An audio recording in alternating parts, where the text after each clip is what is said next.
ఆ వీడియోస్ ఒకసారి ఏదైతే భారతిరెడ్డి గారు మరి ఏదైతే వీడియో ఆ రోజు ఇద్దరికి ఇస్తానని చెప్పి ఏదైతే 30,000 రూపాయలు ఇస్తానని ఏదైతే మాట్లాడారో, మరి ఈ మంత్రులు ఎవరైతే మాజీ మంత్రులు ఎవరైతే ఉన్నారో మరి సిగ్గు లేకుండా ఏవైతే మాట్లాడుతున్నారో ఒక్కసారి మీ ఏదైతే మీ మాజీ ముఖ్యమంత్రి గారు సతీమణి ఏం మాట్లాడిందో ఒక్కసారి మీరే వినండి. 15,000 ఇద్దరు బిడ్డలను బడికి పంపితే 30,000 తల్లికి సంవత్సరానికి.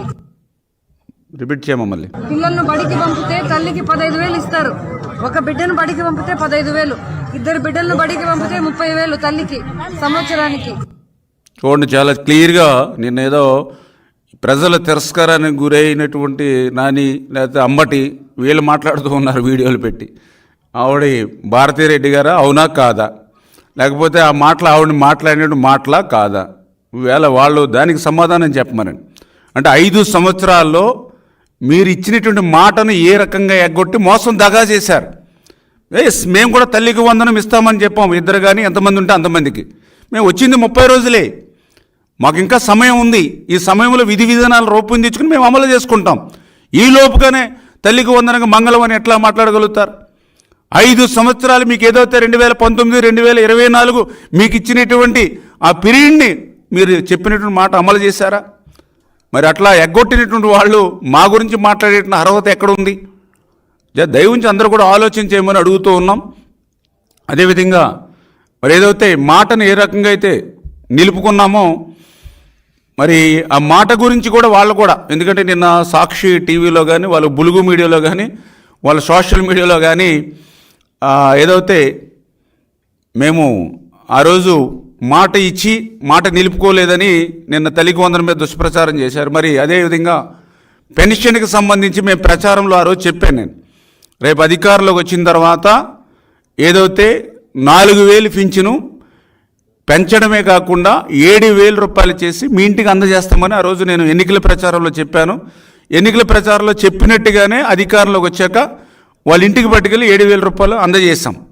అంటే ఒకసారి మన దగ్గర వీడియో ఉంటే ఉందమ్మా, ప్లే చేయండి. అదేవిధంగా 3,000 రూపాయలు ఏదైతే మరి దివ్యాంగులు పింఛన్ ఏదైతే ఉందో ఆ 3,000 రూపాయలు కూడా 6,000 రూపాయలకి పెంచి మీ ఇంటికి పట్టుకెళ్ళి ఇస్తామని చెప్పి నేను ఆ రోజు ఎన్నికల ప్రచారంలో చెప్పాం. ఏదైతే మేనిఫెస్టో ప్రకారం దాన్ని కూడా ఆ రోజు 6,000 రూపాయలు పెంచి మనం ఇచ్చాం. అంటే ఈ వీడియోస్ వాళ్ళకి కనిపించవు. వాళ్ళు ఏదైతే ఇంకా అమల్లోకి రాకపోయినా విధి విధానాలు రాకపోయినా వాటి గురించి మాట్లాడతారు. కానీ ఏదైతే ఈ 30 రోజుల్లోనే ఖజానా ఖాళీగా ఉన్న అప్పుల్లో ఉన్న మేం చేసినటువంటి పనులు ఏవైతే ఉన్నాయో అవి గురించి మాట్లాడడానికి వీళ్ళు ఎవరు కూడా ముందుకు రారు. రేపొద్దున మనకి జూలై నుంచి మన ఇంటికాడ ఇస్తారు, మన ప్రభుత్వం వస్తుంది, ఇంటి దగ్గరే పట్టుకొచ్చి